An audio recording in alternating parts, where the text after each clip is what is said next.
final race for tonight. And the race is on. Diamond Luster from the outside. Backyard Bully. Summit Master is running by Daryl. Entry number 3, Classy Pages. Then comes entry number 4. And this one is Landed Visa.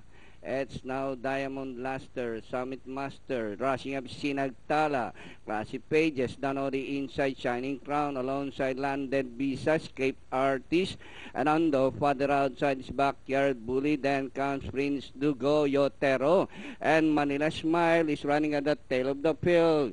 It's now entry number 6, Sinagtala, and rushing up on the outside, Escape Artist, Summit Master in the middle, alongside is Diamond Luster. Four runners fighting it out for the lead. Escape Artist is running on the outside. Diamond Luster. Summit Master by the rally. Sinagtala as they race the final corner. Summit Master once again at the center. And on the further outside, Escape Artist. Sinagtala by the Classy Pages. On the further outside is Backyard Bully. Backyard Bully on the outside. Escape Artist running by the rail. And finally, it's going to be a close. Escape Artist, Backyard Bully, Sinagtala, Landed Visa, Summit Master, and Classy Pages.